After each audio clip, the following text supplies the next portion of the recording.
research has been in strong materials, specifically in carbon nanotubes. I've been studying their morphology, studying their synthesis, and looking for ways to, at the very least, measure the underlying structure that we get when we make fibers and sheets out of these materials, and hopefully use that knowledge to give ourselves something stronger. Diving right in, today I want to talk about three things. First off, I want to talk about what materials we have today that could be strong enough. And I'm going to base this part not just on theory, but on actual measurements that we've seen in the literature of some of these materials. Following that, as has been commented on a few times, we aren't there. I wish we were. Or if we were, this would be the last slide of my presentation. Oh, sorry about that. Is that better? All right, thank you. So we're going to talk about what makes a material strong and what we can do to increase that strength in some of the existing promising candidates we have. And then finally, I'm going to put on my futurist hat for a moment and see about how long I think we have until we get an elevator cable. Now, I've got some pessimistic answers and some optimistic ones, and I'm going to talk about both of them so we can see how we go through there. First up is going to be our strong materials. And when you're talking about strong materials, especially in our case, you're often going to start looking at a plot like this. It's called an Ashby plot. It's just a comparison of different materials' properties. In our case, we're most interested in the tensile strength of the material. It has to be strong enough, but it also needs to be light. So our real criteria here is specific strength. We need the highest specific strength we can achieve, ideally something that's well above what we see in existing materials. And so, just for some targets, let's put some lines on this. Now, you'll notice the vertical and horizontal axes are both a log scale. Distorts things a little bit, but we're talking about multiple orders of magnitude, so it makes it easy to put this all in the same plot.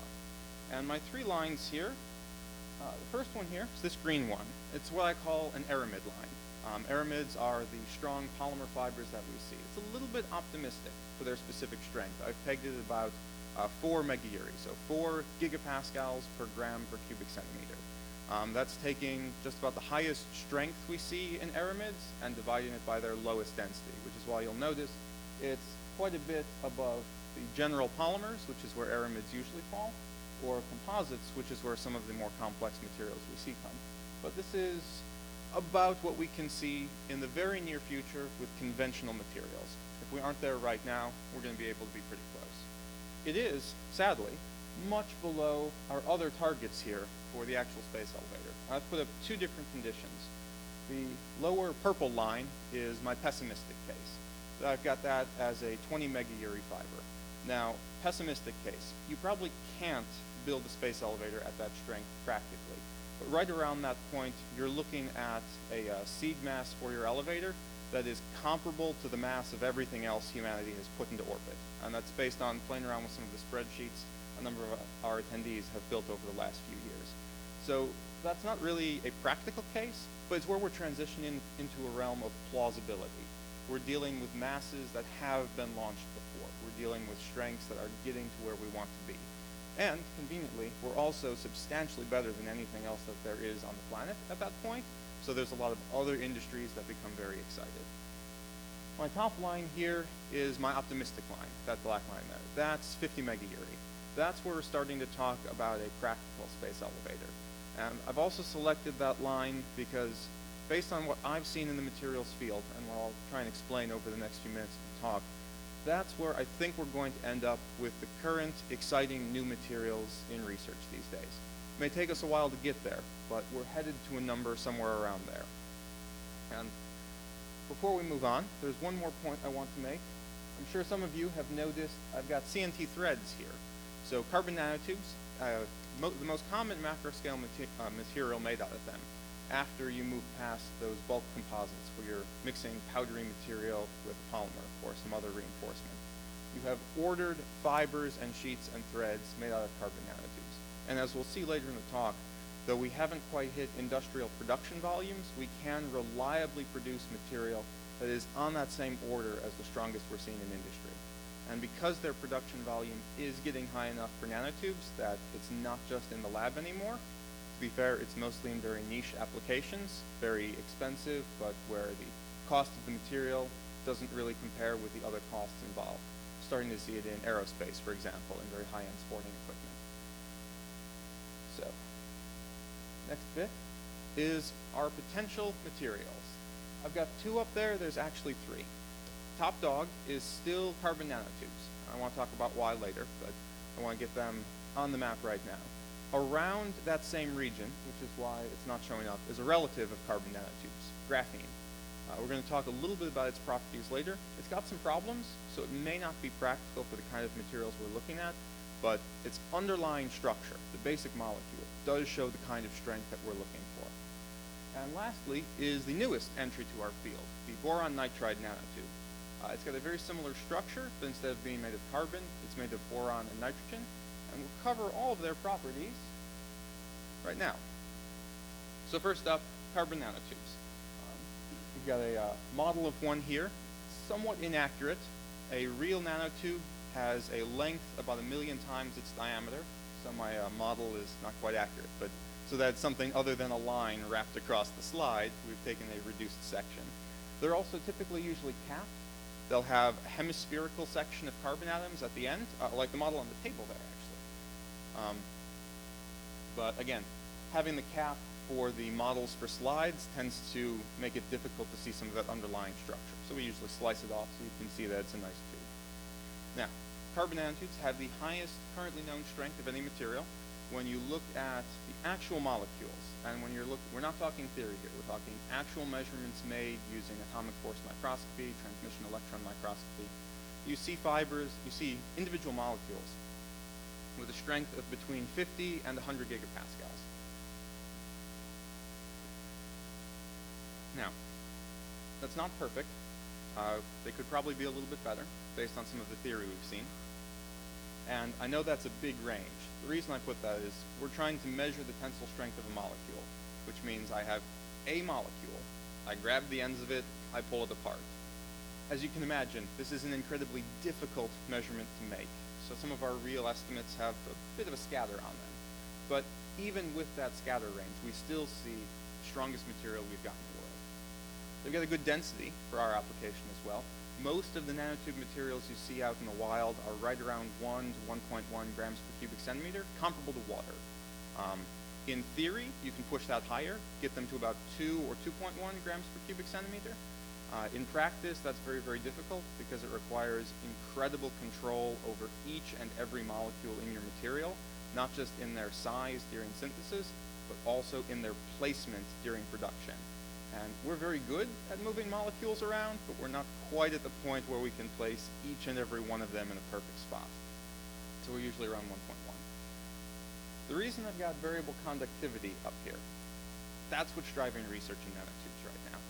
Most materials exhibit some kind of conductivity behavior. They conduct like a metal. They don't conduct at all and are an insulator. Or they behave as a semiconductor, like semiconductors. Carbon nanotubes behave as either metallic conductors or semiconducting materials, essentially based on their diameter. Having that kind of control opens up a lot of room for microchip development. So that's really driving research right now, those electronic properties. Further, because they're tunable in this way, there's a lot of excitement about sensors.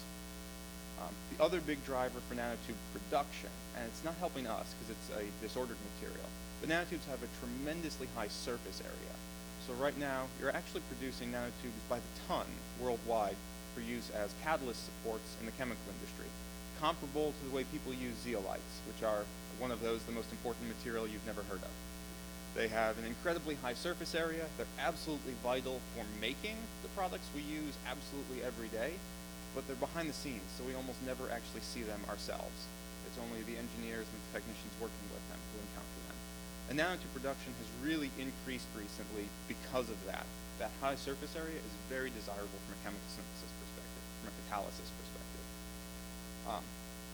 One last thing goes along with that. They're reasonably chemically stable in a ranged environment. They don't do well with oxygen. The stable oxide of carbon is CO2, which disappointingly turns my nice solid tube into a gas. Not the most stable structural material, so we'll have to work on the oxidation resistance. But they also exhibit a property called self-healing, and this was demonstrated a little while ago. The conditions to make a nanotube are pretty extreme. You have to be at around 1,000 degrees C, a little higher, a little lower. Ambient pressure, which is nice, though you can do it with lower pressure. The environment is made pretty much entirely of explosive gases, hydrogen, ethylene, a little bit of argon in there. But if you want to fix a defect in a nanotube, and there are always defects, which I'm going to hammer home in about 10 more slides, you can actually do it with some gentler post-treatments. In the presence of a small amount of carbon, if you warm your nanotube up, provide an electric current, give it some way to grab some extra energy. Any defects, any missing carbon atoms in that lattice will be brought in if you have that small amount of available carbon to fix the gap. Now, that doesn't get you all the way to fixing every defect in your nanotubes, but that does go a long way to not only cleaning up a dirty production process and refining our product once we've got it, but also to maintaining these tubes during the course of their life. Because as they get damaged, as they get dislocations, you can do a fairly gentle treatment process, often, possibly, during use, to fix those defects in real time. So, as you may have guessed from my background, I'm a little biased towards the nanotube side of things, but I am going to try and give fair attention to our other contenders. Graphene, which I've also had a little bit of experience working with. Graphene is kind of interesting. It's got that same hexagonal structure that we observe in the nanotube, but it's spread out in a planar form. The most common analogy is it's a single layer of graphite. Now, it's got a very high in-plane tensile strength. So if I manage to grab one of those single graphite crystals, one of those flakes, and grab the edges and pull stably, it will have a strength comparable to nanotubes, but it doesn't have much of their stiffness. Those planes are fairly big, and these hexagonal rings are actually fairly flexible, all things considered from a chemical perspective. So that means it's very easy for my graphene flake to distort and bend and twist, which can have a very negative impact on its strength. Nonetheless, that in-plane strength is something we're interested in. And graphene also has an excellent conductivity. This, too, is what's driving research into it right now. Excuse me. Because graphene is a potential replacement for indium tin oxide, one of the materials that allows all of our touch screens to function. Now, this is actually pretty exciting, because that's a major market right now that's driving that implementation. And graphene is also making some waves in the filtering and separations industry. So there are other industries looking at these materials trying to push that development forward. They are also a little bit less reactive than carbon nanotubes from certain angles. The edges of my graphene, where if these were the edges, those dangling bonds are very, very reactive, and they will quickly pick up hydrogen or oxygen from the environment.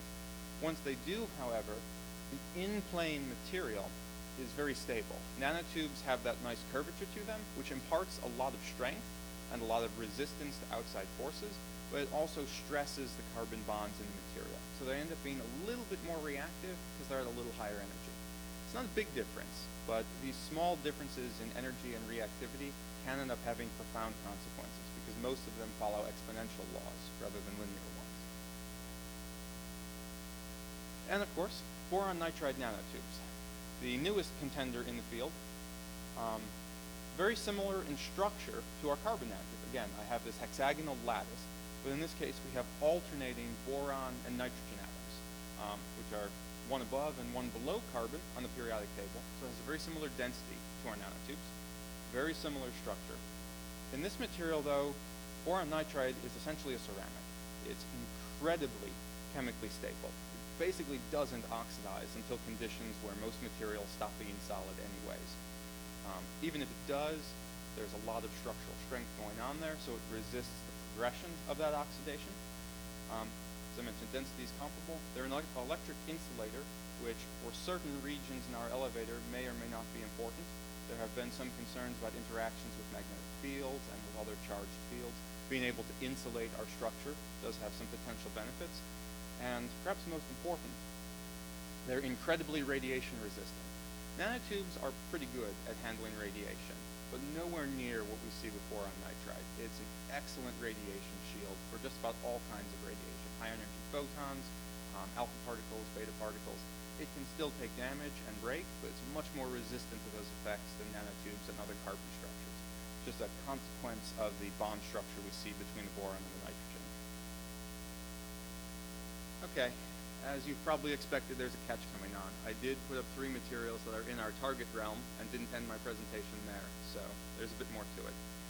Strong molecules are really only parts of the equation when you're making a strong material. You need to be able to give them some sort of order and some sort of connection, some sort of interface, so that you can move from that molecule, from that nanoscale, up into the macro scale realms that we're trying to build in. And so, right now, that's the big question for strength research. We've got good molecules. They could be better, but they're at a point where we can say they're good enough for where we are now. It's this order and these interfaces that are the next step that we have to take to go forwards. So I want to spend a few minutes talking about what makes a material strong. Because, as I say, it's not just the molecule. There is more going into it. But when you look at how we define strength, when you look at how we study materials, what makes something strong is equivalent to how does the material break. We define strength as the force it took to break the material. So this becomes a very, very important question, because by flipping our perspective a little bit, this gives us a more accurate picture on how materials development actually progresses, because that's how we do our measurements. Did it break? How did it break? Why did it break? But it also allows you to get to some more fundamental structures, because when you're doing strict observation, it's incredibly complex. You've got ductile and brittle materials, inelastic versus elastic, ordered and disordered materials. And many materials exhibit combinations of these properties, or even some of the options we've got on competing. Many metals can be brittle or ductile depending on the handling you've got beforehand.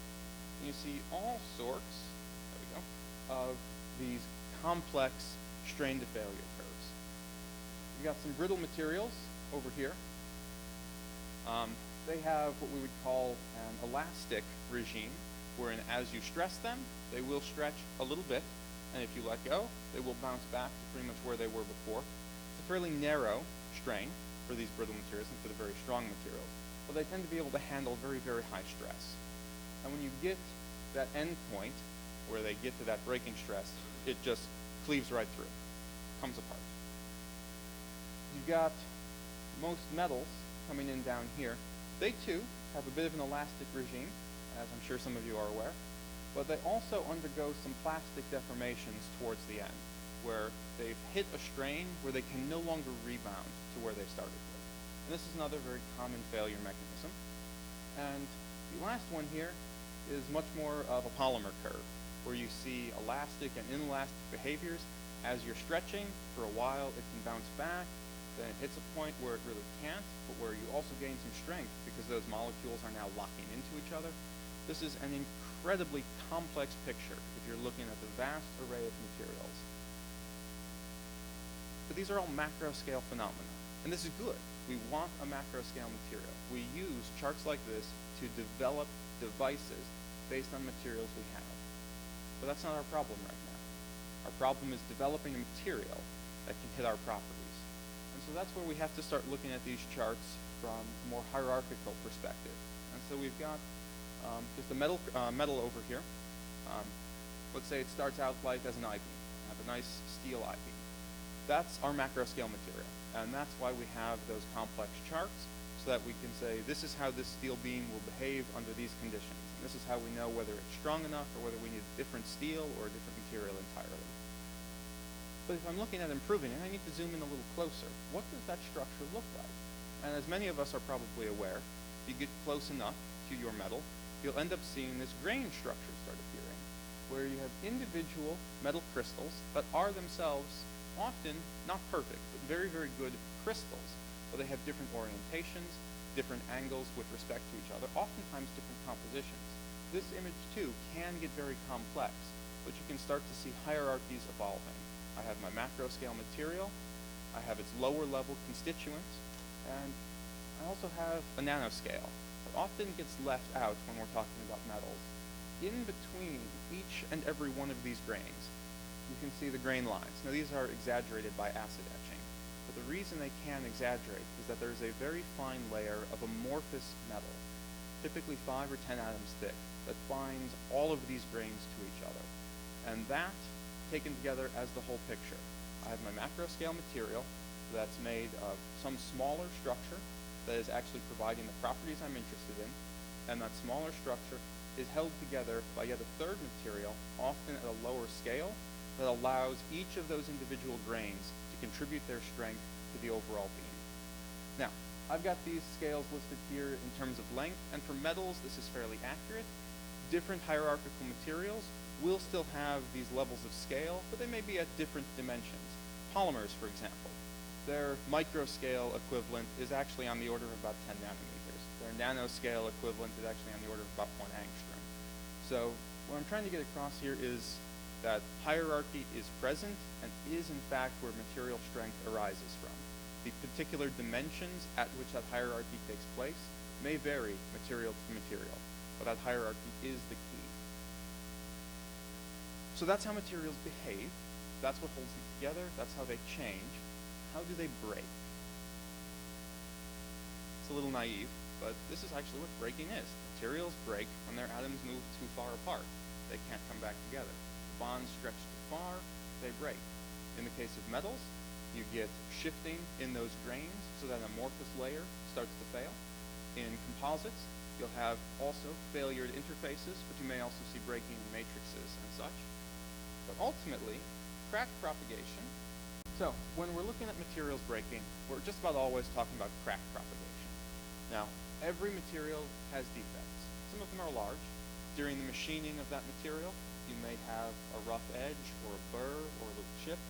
Some of them are very small. When you're talking about crystals, you're often talking about missing atoms or dislocations in the way those atoms are with respect to where they should be for a nice perfect crystal. Defects concentrate stress. So when I start applying a force to my material, that defect concentrates that stress in a small region that sees a lot greater stresses which exceed the material's breaking point.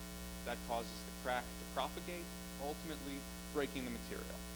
Now, that's a simple monolithic material. If you start looking at some more hierarchical structures, like our composites here, you see the same thing. You see this crack propagating through the material, oftentimes damaging the individual fibers on the way by, so those load-bearing materials ultimately crack and fail. Now the composites are a little bit stronger, and from a certain perspective, which is why I wanted to do this part, most materials can be treated as composites. You have this primary structure, which is providing the properties, a secondary lower level structure, which is combining that from that nanoscale and from that microscale into an aggregate material, and then you finally have that bulk that shows the properties we really see. So when you're designing real materials, you really want to hammer home that defects are unavoidable. The existence of defects in your material, you can reduce them, you can control them with good design and with good processing, but since we don't live in a perfect crystal at absolute zero, defects are thermodynamically unavoidable. They are always going to be present. That's a thing I get to say very, very rarely as a scientist, always, but this is definitely the case. Now, because these defects are unavoidable, the strength does come from the structure, and it comes from how our material can handle its defects. And so what does a strong and light material look like? Well, it looks a lot like a composite. And so here, let's pretend we have a carbon fiber composite. I have my nice carbon fibers running up and down. That's the load-bearing material. That's where all the strength in my composite is coming from. They're doing the heavy lifting. But I also have this matrix material in gray. That's what connects all of these fibers. My individual fiber is strong, but if I want to bear a heavier load, I need more fibers to bear it across. But if I just bundle those fibers together in making a rope or a cord or a thread, it's very easy for them to move around, for them to slip past each other, for some of them to twist, and most importantly, for that stress to end up being distributed unevenly across the fibers. That's another defect that leads to a stress concentration, causing your material to fail. So the job of your matrix is not to bear the load itself, it's to hold the load-bearing materials together to ensure a more even distribution of stress across the structure. So your matrix doesn't have to be strong, but it has a job to do, and that job is vital. And most importantly, the bit that often gets left out, these very thin orange layers, the interface between my matrix and my reinforcing phase. That's what determines a lot of that breaking phenomena. Because if I have a crack in my matrix, I want it to propagate through my material, and I want that matrix to start cracking. But I don't want it to damage the reinforcing phase on the way through. Because if it does, it leads to a much lower strain to failure. It's a weaker material. At the same time, if I don't have a good interface, my material is going to fail when my fibers start pulling out of that matrix. And that too is leading to a weaker structure. So in many ways, strong materials design is designing good interfaces and developing good combinations of reinforcing material and matrix so that you can get that high strength. So going forward, now this is the point where I'm going to add a futurist hat to the scientist one I'm wearing at the moment, so it's getting kind of tall up there, but I want to talk a little bit about how we're going to take what we know, our strong molecules, what we know about making strong materials, turn that into a real material, something out in the world that people are using and seeing. So let's start talking about this from an engineering perspective.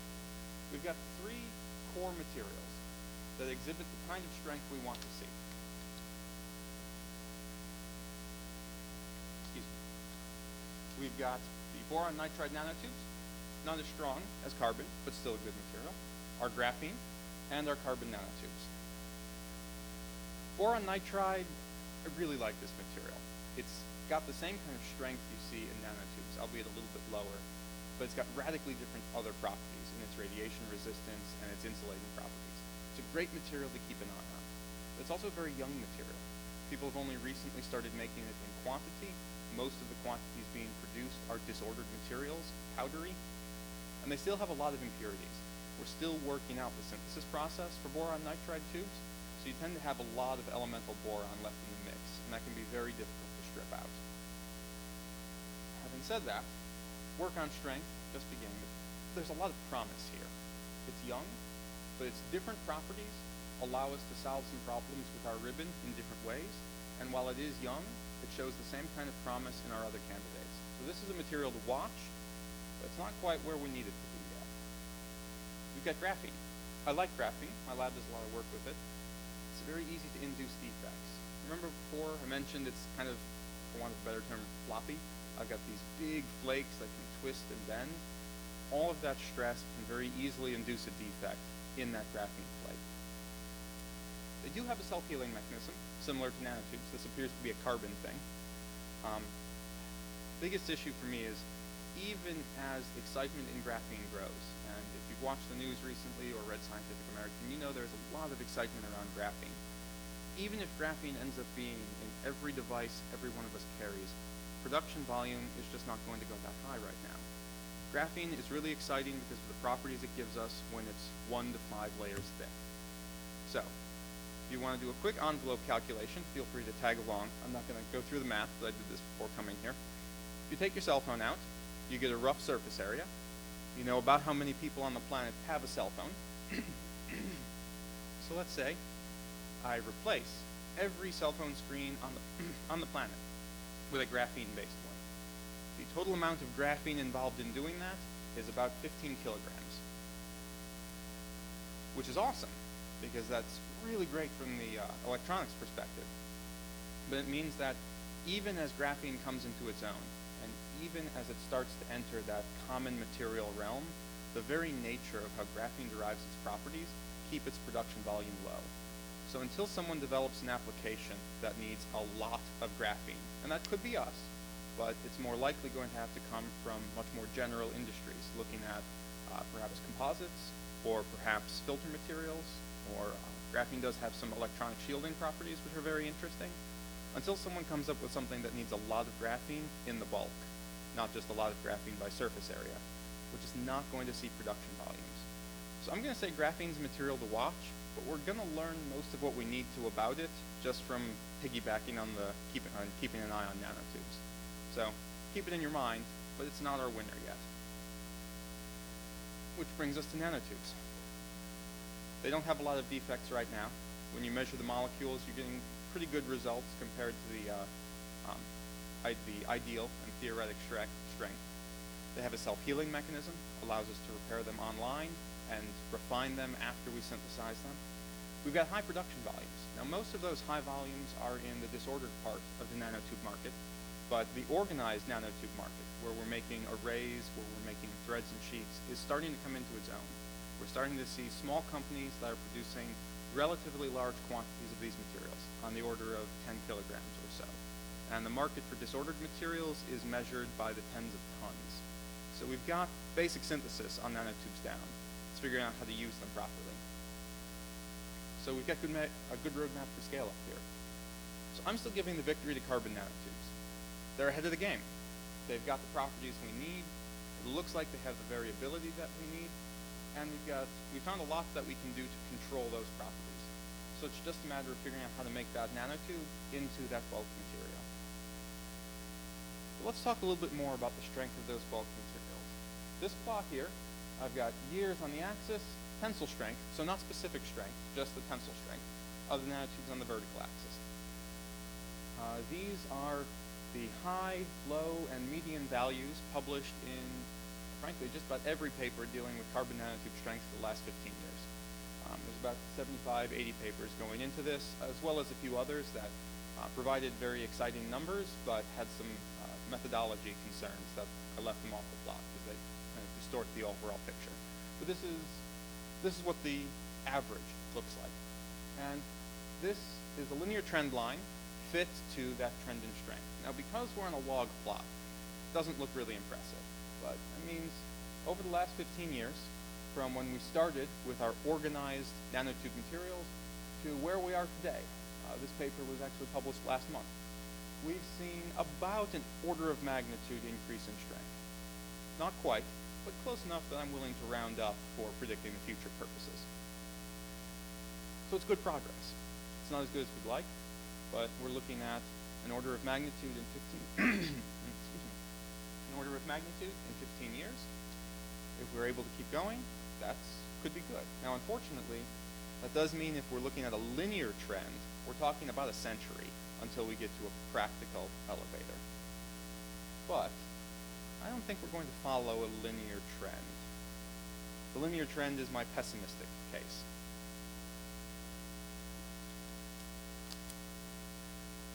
We move up and we take this same chart. Now let's break it down by the different types of structured materials we've got.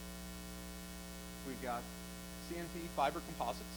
So I've taken my CNTs, I've spun them into a thread, I've put that into a polymer matrix, for the most part. Actually, no, all polymers. People are starting to do metal matrix composites, but they haven't really worked out the bugs and bringing the whole thing together yet. Here, far on the end, we've got cross-linked spun fibers. They don't have a matrix, but we've added in chemical bonds between the tubes themselves. I'm going to talk about that one a lot more in a minute, but I want to get through some of the more common materials so far. We've got our basic spun fiber, no matrix, no extra structure. I just took my thread, I just took my nanotubes, twisted them into a thread. And we've also got liquid spun CNTs, where we disperse those disordered carbon nanotubes in some sort of solvent, and then put them under a very high shear situation, basically spin them around in the blender really, really fast, and then take a single plane of that shear out to make a fiber from. That shear process actually aligns the nanotubes very, very well, and so it's a way to convert those disordered structures into ordered ones. It's fairly new, but it's showing good potential. And last, we've got CNTs based on floating catalyst techniques, where we essentially produce a nanotube aerogel, which is then twisted or wrapped into threads and sheets. So a lot of exciting ways to put this stuff together. The reason I want to bring them up is because of the two big ones here, the fiber composite and just the spun fiber. Spun fiber and the fiber composite show some very good improvements. Now these, again, are the linear trend lines, and these are a little better than that 100-year case. We're looking at about 75 years here for the linear estimate. But the nice thing, I think, is that these not only show better that the strength of these materials are increasing, but also that since they track very well with each other, that the different research approaches are feeding off of each other. We're getting communication, we're getting cross-pollination, we're getting communal effort. The other reason I kind of like this is that CNT fiber composite. When we think of composite materials, we think of incredibly strong fibers, like nanotubes or carbon fiber. But we also think of strong polymers, we think of epoxies, we think of Kevlars and spectra, etc. 17 out of the 20 papers talking about CNT fiber composites, their polymer is PVA. You might know it better as Elmer's glue. So we're seeing almost a factor of 5 increase in strength just because somebody raided their kid's backpack on their way to work. Yeah, so this is before we get into optimizing that interface, before we get into using the very high strength polymers. And we're starting to do that. At the very end here, we're starting to see some materials that are using spectras and Kevlars. And while they're not at the very high strengths we want yet, this was proof of concept. This was, we don't know what we're doing, we don't know how we're going to make it strong, but we wanted to mix Kevlar and nanotubes together. And we still got one of the highest points on our curve here. So as we gain more knowledge about the behavior of this material, there's a real potential for increasing strength precipitously.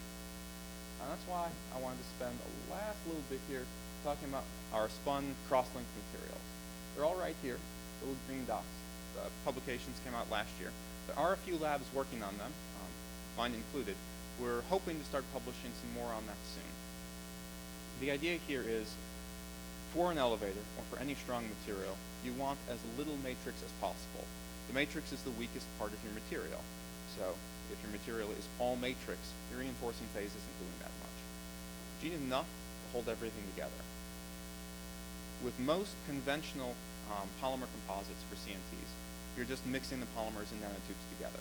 So the polymer molecules twist and turn and wrap around the CNTs, essentially holding them together as if they're hugging them, wrapping around, which is good, but still allows for a lot of slip and shear. Less than was present before, which is how we got our improvements, but there's still a lot of mobility at the low level.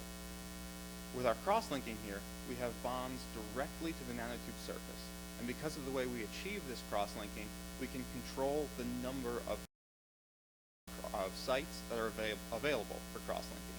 We can have 2 or 3 bonds between nanotubes, or 2 or 300, or however many we want by varying our treatment times. Now this does do a little bit of damage to our nanotube. It reduces its strength a little bit. But by locking our tubes together so that stress is distributed evenly across the whole material, we're seeing incredible gains in strength. All of these data points, again, these are the very first approaches to this. So this is the naive approach. I'm going to hit my nanotubes with some sort of reactive material, usually a plasma, so I get some OH bonds on the surface. I'm then going to throw in an epoxy or a polymer that reacts with those OHs to connect my tubes. So I don't have good control, I'm not getting the best connections yet, this is just, we proved it can be done. And once again, showing it can be done debuts at among the highest strengths we've achieved thus far. So, we've got some very good potential from these brand new methods for improving our interfaces, for improving the strength of our material. And for that reason, and as you may notice, as this goes on, we see more and more papers being published. And if you look closer at those papers, you see more and more labs, more and more researchers being involved. So I have a field that is expanding. Effort is increasing in this area directly, and in this area piggybacking on some of the other demands for nanotubes. I'm increasing my researchers, I'm increasing my overall output, and I'm getting more methods at play. That leads me to think we might actually be able to get some sort of an exponential growth here. Not forever. Exponential growth rarely lasts forever. But we're so far away from the ultimate properties that for at least the next couple of years, it's not unreasonable to think that we could see growth in exponential increments. Which brings me to my estimate. I'm going to say we're going to hit something in the 25 megayear realm in about 20 years. Might be a little bit faster than that. That's sort of, that's the low fit for that exponential curve. And because we're seeing a lot of new minds and a lot of new techniques, there is a real potential here for there to be a breakthrough that creates not just an exponential increase, but actually a total shift in where those lines are on that plot. It hasn't happened yet, but this is a very recent change in this research area. I'm also pretty sure that that first material is going to be a CNT polymer composite, probably involving cross-linking to connect my nanotubes. I'm not sure how I'm going to organize the tubes yet. that liquid shear method is really ideal for an industrial process because you can just use bulk nanotubes, which are relatively cheap. The other methods, you have to have an ordered nanotube structure to start with, but because of that, you also have much greater control over your order. So there's some give and take there. We're not yet at the point where we can distinguish which of those is going to be best, or if there's some third method we've missed. But my last takeaway is it hasn't happened yet. And to get there, we're going to need more effort in the cross-linking and the interface research for these materials. This has always been one of the difficulties with CNTs and with boron nitride and a lot of these other materials. The very chemistry that makes them strong as molecules makes them weak as assemblages. They need another component to provide that macro scale connection, to give that strength from the molecule to the fiber, to the beam. And that's about all I've got. So if we've got any questions, I think I haven't gone too far over my time, so excellent. I see a couple hands, but I think you were first. This is Roadmap Guy again. First of all, I missed a point. The relationship of boron nitrides and the space environment versus carbon nanotube in space environments. Is any of them? Biggest difference I see is in their radiation resistance. Do you have a preference? Is all I wanted to know.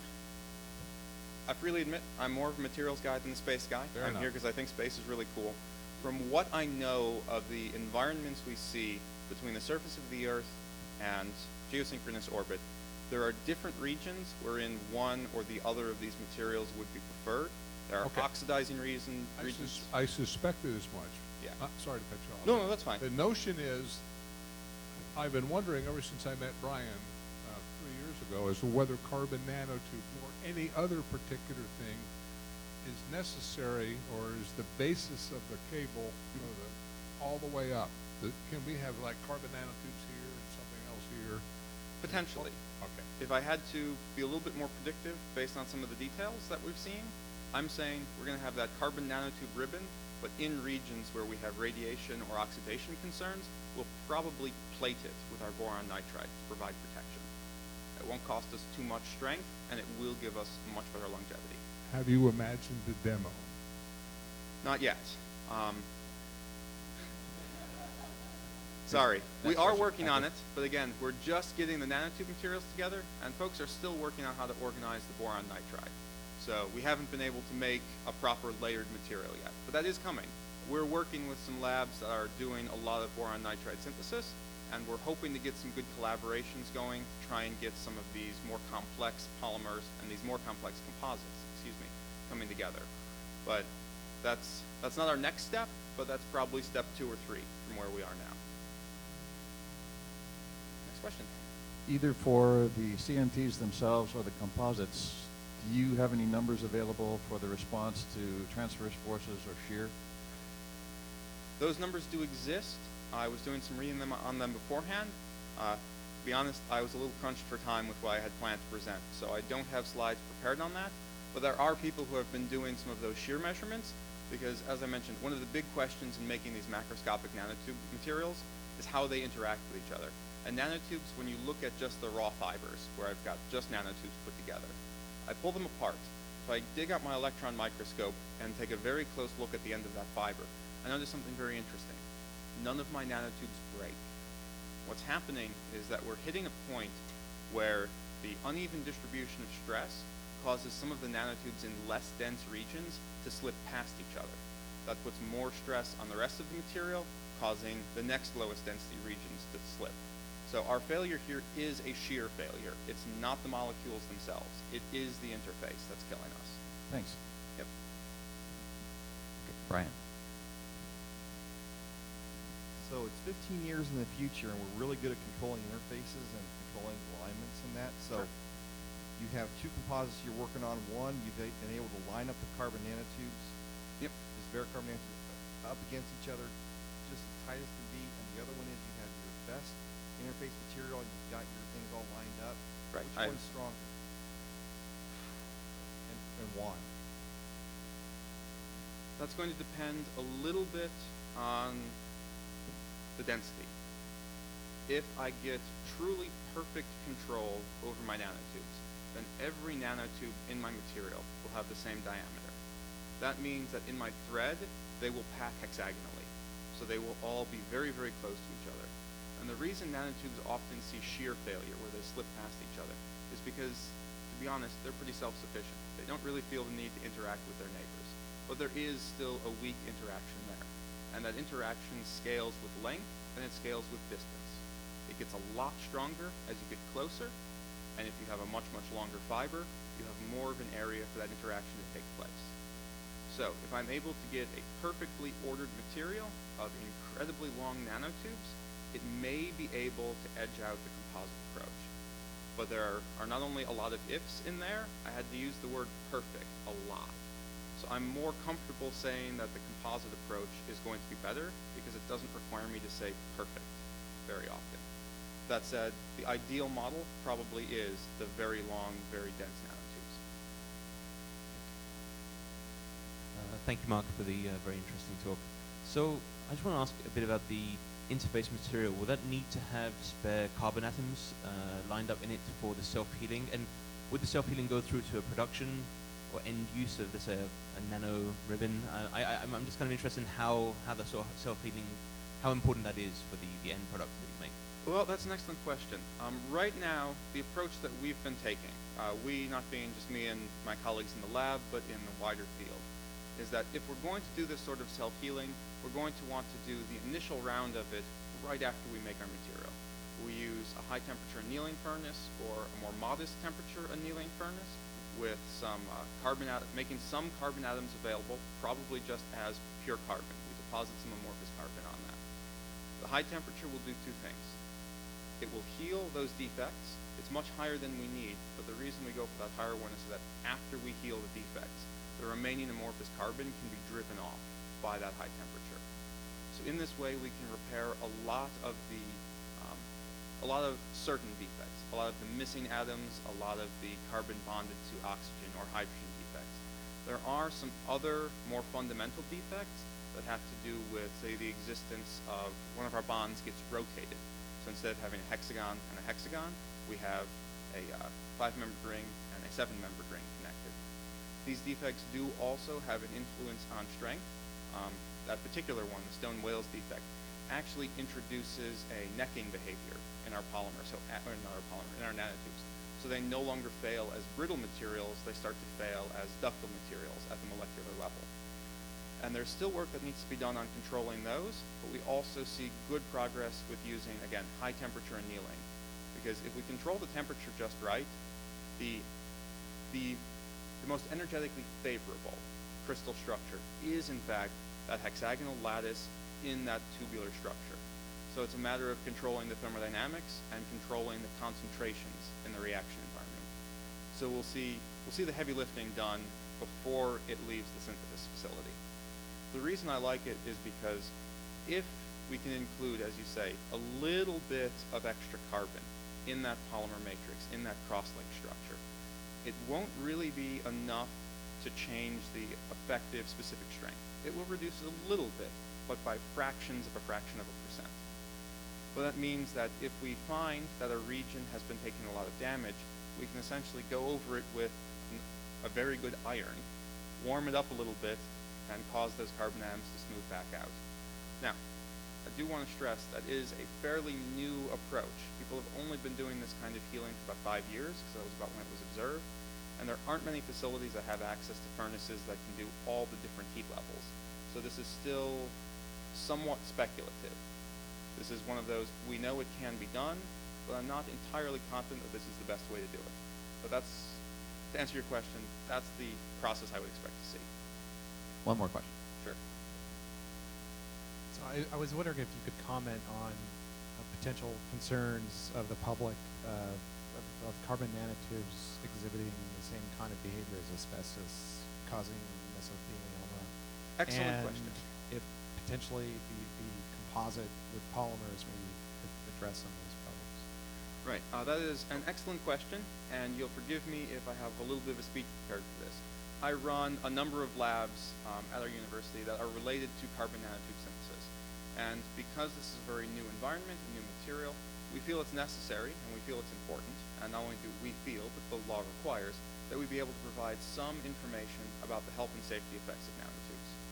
Now, the bad news, as you rightly point out, there have been some concerning studies in animal models that suggest that exposure to acute exposure, high concentrations of nanotubes, can induce damage in lung tissue, similar to the effects that you'd see with asbestos. You get damage to cells, you get granuloma formation, you get decreased effectiveness of the lung tissue. However, this is in a very acute exposure model. The animals in question are, and please forgive the gory details, you take a rat model and you make it happy with like a little bit of peanut butter so that it opens its mouth. It smiles a bit. And then you take a small bundle of nanotubes and you place it on the back of the animal's tongue. And you give it a gentle pull, not enough to hurt the animal, but enough to surprise it. Because in rats, as in many mammals, the initiation of the fight or flight response is a deep breath in. And that causes them to inhale this ball of nanotubes. And so that's where we get this high concentration acute exposure. And the reason I caution with that, the effects are real, they are concerning. But for a comparable model, you'd be essentially inhaling a ball of styrofoam, a ball of asbestos, the size of a softball. The damage you observe is greater than you see with other inert materials. Everything under that kind of acute exposure causes serious damage. We're only beginning to understand the effects of chronic exposure to nanotubes. Some types of nanotubes the body can't handle. It can flush them out. Other types are fairly inert, and because they're so much smaller than asbestos fibers, while they remain in the body and can accumulate, they essentially nest in between the cells rather than lancing them.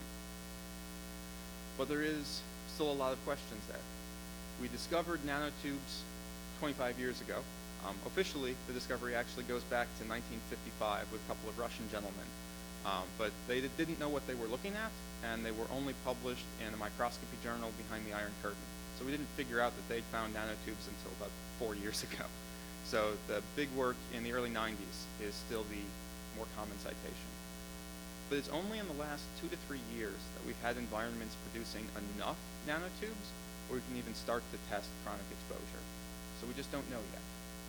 However, the one thing I can say in response, in our lab, and especially with these solid materials, one of the reasons we like these ordered, structured nanotube materials is that the biggest danger, the biggest health danger from nanotubes comes with ingestion and exposure to lung tissue and internal mucous membranes. External membranes can handle it pretty well. They're fairly thick, so it's just an issue if you're breathing them in. To breathe them in, they have to get into the air, because most of us are not going to go to my lab and start eating material out of the waste disposal bin. I hope. If you do, we'll talk later. And that's a real concern. But when you have these ordered structures of nanotubes, they adhere to each other very well. They behave much more like a solid than they do like a powder or an aerosol. Our lab gets tested every year or two. So far, they have been unable to find any nanotubes measurable in the air in our environment. And we produce large quantities of material every day, and we're constantly spinning and processing and handling. So I know that's a bit long, but the short version is there are very real risks. They need to be addressed, and they need to be studied. From what we know right now, I believe that the structure we're going to end up with out of carbon nanotubes will not present the same kind of risks, and where it does, it will be in a factory environment where they can be controlled and where they can be handled in a proper and responsible way. As we've seen with industry, that doesn't always happen, but it can, and that should be the structure we see. It may change, but that's the state of the current knowledge of the art. Thank you, Mark. Thank you all. Great talk.